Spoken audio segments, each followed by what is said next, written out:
మేము జనగామ నుండి వరంగల్కు వెళ్తూ ఉంటే దారి పొడవునా హోర్డింగ్ల మీద బ్యానర్ల మీద కడియం అంటే కమిట్మెంట్ అని రాసి ఉంటుంది.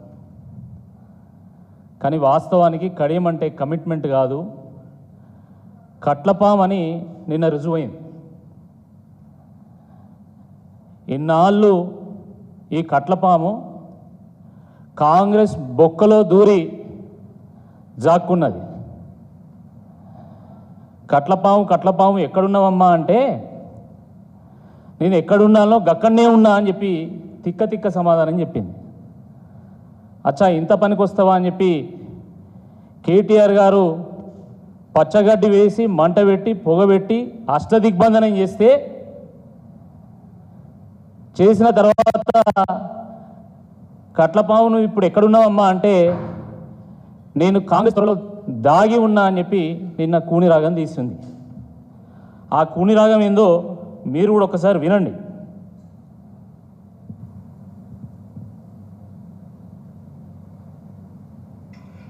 మళ్ళీ సంవత్సరంన్నర క్రితం నేను ఎమ్మెల్యేగా పోటీ చేశాను. మీ ముందుకు వచ్చి నాకు ఒక అవకాశం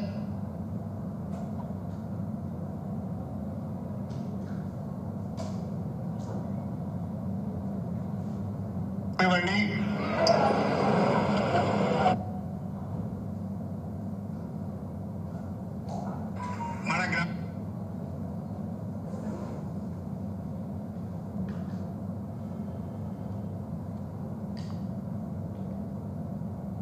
మళ్ళీ సంవత్సరంన్నర క్రితం నేను ఎమ్మెల్యేగా పోటీ చేశాను. మీ ముందుకు వచ్చి నాకు ఒక అవకాశం ఇవ్వండి, మన గ్రామాలను అభివృద్ధి చేసుకుందామని చెప్పాను. మీరు నమ్మకంతో నాకు ఓటేసి గెలిపించారు. నేను గెలిచిన పార్టీ అధికారంలోకి రాలేదు, కానీ ఈ నియోజకవర్గ ప్రజలకు ఇచ్చిన హామీని ఎట్లా నిలబెట్టుకోవాలి, ఈ గ్రామాలు ఎట్లా బాగుపడాలి, ఈ నియోజకవర్గం ఎట్లా అభివృద్ధి చెందాలని ఆలోచించి నేను కాంగ్రెస్ పార్టీలో చేరడం జరిగింది. రాష్ట్రంలో కాంగ్రెస్ ప్రభుత్వం ఉన్నది. సో ఇన్ని రోజులు డొంకతీరుడి సమాధానాలు చెప్పినటువంటి కడియం శ్రీహరి గారు నిన్న స్టేషన్ గన్పూర్ నియోజకవర్గం పెద్దపెండ్యాల్లో పబ్లిక్ మీటింగ్లో చాలా స్పష్టంగా చెప్పడం జరిగింది, నేను అభివృద్ధి కోసం కాంగ్రెస్ పార్టీలో చేరినా అని చెప్పి.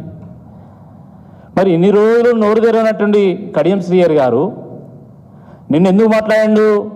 ఎందుకంటే ఎట్లాగూ కోర్టు తనను బర్తరఫ్ చేస్తుందని తెలిసి ఇప్పుడు రాజీనామా చేయక తప్పని పరిస్థితి నెలకొన్నది కాబట్టి ఇప్పుడు నేను కాంగ్రెస్ పార్టీలో చేరినా అని చెప్తున్నాడు. నియోజకవర్గ అభివృద్ధి కోసం కాంగ్రెస్ పార్టీలో చేరిన అన్నటువంటి కడియం శ్రీహరి గారు మరి ఇన్ని రోజులు ఆ ముక్క ఎందుకు చెప్పలేని అడుగుతున్నాం. 40 ఏళ్ళ సుదీర్ఘ రాజకీయ అనుభవాన్ని రంగరించుకొని ఈరోజు అభివృద్ధి కోసం అధికార పార్టీలో చేరాలి, అడ్డదారులు దొక్కాలి, నమ్మిన పార్టీని ముంచాలి, నమ్మిన జనాన్ని మోసం చేయాలి అనే ఒక సందేశం ఇస్తున్నాడు. ఇంత దిగజారుడుతనమా? నువ్వు ఏ పార్టీలో ఉన్నావంటే నేను ఏ పార్టీలో ఉన్నానో గా పార్టీలోనే ఉన్నా అని చెప్పి మాట్లాడతాడు. మళ్ళీ ఏమనంటే నేను సీనియర్, నువ్వు నిజాయితీకి నేనే మారిపోయారు, నేను పుట్టినాక నేను నిజాయితీ పుట్టింది ప్రపంచంలో అని చెప్పి మాట్లాడతాడు. దేంట్లో సీనియరీనా? దేంట్లో సీనియారిటీ ఉంది అంటే కుట్రలు చేయడంలో, మోసం చేయడంలో, పార్టీలు మారడంలో సీనియారిటీ ఉంది.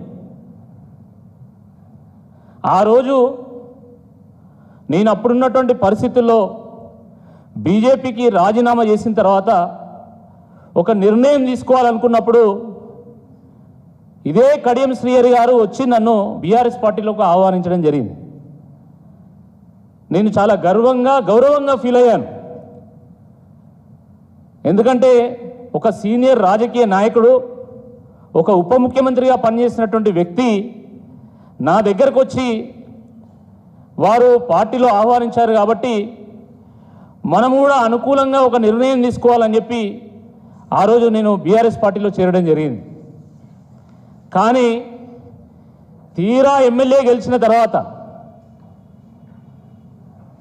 వారి రాజకీయ వారసురాలైనటువంటి కడియం కావ్య గారికి ఎంపీ టికెట్ కన్ఫర్మ్ చేసిన తర్వాత అన్ని రకాల సహాయ సహకారాలు పొందిన తర్వాత, అన్ని రకాలంటే అన్ని రకాలు, మరి అన్ని రకాల సహాయ సహకారాలు పొందిన తర్వాత ఆయన ఊసరవెల్లిలాగా రంగులు మార్చి అత్యంత అనైతికంగా కుట్రపూరితంగా ఆయన తల్లి లాంటి పార్టీని మోసం చేయడం ఏమవుతుందో అది చూసి నిజంగా విస్తుపోయినాం మేమంతా.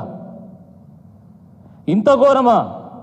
సీనియర్ అంటే దీంట్లోనే ఈయనకు సీనియారిటీ ఉంది, కుట్రల్లో మోసాల్లో పార్టీలు మారడాల్లో సీనియారిటీ ఉందా అని చెప్పి అప్పుడు మేము భావించడం జరిగింది. వాస్తవానికి ఈయన గెలిచింది కేవలం 94లో 99లో మాత్రమే గెలిచిండు. 2004లో ఓడిపోయాడు, 2009లో ఓడిపోయాడు, 2012లో కూడా ఓడిపోయాడు. ఓటమిలో హ్యాట్రిక్ సాధించాడు. ఇదే స్టేషన్ గురింపూర్ నియోజకవర్గం నుండి రాజయ్య గారు 9లో గెలిచిండు, 12లో గెలిచిండు, 14లో గెలిచిండు, 18లో కూడా గెలిచిండు.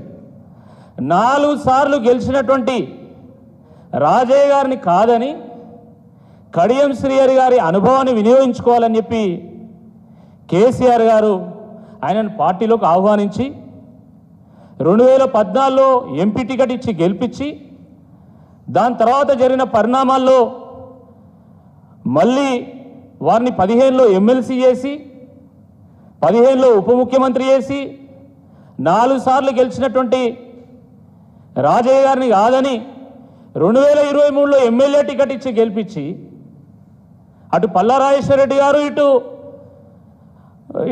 రాజయ్య గారు పూర్తిగా సహకారం అందిస్తే కేసీఆర్ గారి ఆశీర్వాదంతో స్టేషన్ గన్పూర్ ప్రజల ఆశీస్సులతోని వారు ఎమ్మెల్యే గెలిచిన తర్వాత కూతురికి ఎంపీ టికెట్ కన్ఫర్మ్ చేయించుకున్న తర్వాత వారు తీరా పార్టీ మారడం చూసి నిజంగా ప్రజలే తలదించుకున్నారు. ఇంత దరిద్రుణ్ణి మనము అసలు ఇన్నిసార్లు గెలిపించినమా, ఎన్నిసార్లు ఆశీర్వదించినమా అని చెప్పి గన్పూర్ నియోజకవర్గ ప్రజలే తలదించుకునేటువంటి ఒక పరిస్థితి ఈయన తీసుకొచ్చాడు. కడియం శ్రీహరి గారు వాస్తవానికి ఒక ఉపాధ్యాయ వృత్తి నుంచి వచ్చాడు. ఉపాధ్యాయుడు అంటే సమాజానికి ఒక ఉదాహరణ, సమాజానికి ఒక సందేశం. కానీ కడియం శ్రీహరి గారు దేనికి ఉదాహరణగా నిలిచిండు? ఆయన ఏం సందేశం అందించిండు అంటే నమ్మినోళ్ళను నట్టేయటం ఉంచాలనేటువంటి ఒక సందేశం అందించాడు. అంతే కదా? ఇవేనా మీరు ఉపాధ్యాయుడిగా పిల్లలకు నేర్పినటువంటి పాఠాలు? పదవులు వస్తూ ఉంటాయి, పోతూ ఉంటాయి. కానీ ఒక రాజకీయ నాయకుడికి శాశ్వతంగా నిలిచేది కేవలం పేరు మాత్రమే. కానీ అవేవి నాకు అవసరం లేదు, పదవులు ఉంటే చాలు, ఇంకా నాకు ఏమీ అవసరం లేదన్న చందంగా కడియం శ్రీహరి గారు వారు వివరించడం నిజంగా చాలా దురదృష్టకరం. రాజకీయాల్లో క్రియాశీలకంగా ఉండాలి, ప్రజలకు సేవలు అందించాలని చెప్పి రాజకీయాల్లోకి వచ్చి పనిచేస్తున్నటువంటి నాలాంటి యువకులకు అందించేటువంటి సందేశం ఏంది కడియం శ్రీహరి గారు? అంటే తల్లి లాంటి పార్టీని మోసం చేయాలి, నమ్మిన వాళ్ళని నట్టేయటం ఉంచాలి అనేటువంటి సందేశం కదా. ఇంకా అంతకంటే ఇంకేమైనా ఉన్నదా అని చెప్పి ఈ సందర్భంగా నేను అడుగుతా ఉన్నాను. ఇలాంటి దయనీయమైనటువంటి పరిస్థితికి దిగజాడు స్థితికి చేరినటువంటి కడియం శ్రీహరి గారికి నా ప్రగాఢమైనటువంటి సానుభూతిని, జాలిని తెలియజేస్తున్నా అని చెప్పి ఈ సందర్భంగా గుర్తు చేస్తున్నా. వాస్తవానికి వారు ఒక రిటైర్మెంట్ స్టేజ్కి వచ్చిండు. రిటైర్మెంట్ స్టేజ్లో అన్నీ అనుభవించిన తర్వాత తత్వం బోధపడుతుంది. ఆ తత్వాన్ని నలుగురికి తెలియజేయాలనేటువంటి తపన సుదీర్ఘ రాజకీయ అనుభవం ఉన్నటువంటి నాయకుడికి ఉంటుంది. కానీ అవేవీ లేకుండా మీరు ఏ పార్టీలో ఉన్నారంటే నేను ఎక్కడున్నానో గక్కడనే ఉన్నా. ఇంతకంటే ఇజ్జత్ తక్కువ ముచ్చట ఇంకేమైనా ఉంటుందా? ఇంతకంటే దిగజారుతనం ఏమైనా ఉంటుందా? ఓరుగల్లు పోరాటాల గడ్డ, పౌరుషాల గడ్డ. ఆ పోరాటాల గడ్డ మీద పుట్టినటువంటి కడియం శ్రీహరి గారు ఈరోజు ఓరుగల్లు పరువును తీసిండు. త్యాగాల గడ్డ మీద పుట్టి భోగాలు అనుభవించడానికి ఆయన అడ్డదారులు దొక్కిండు. నమ్మిన జనాన్ని, నమ్మిన పార్టీని నట్టేట ముంచిండు. కాబట్టి తప్పకుండా వారికి బుద్ధి చెప్పేటువంటి సమయం ఆసన్నమైంది.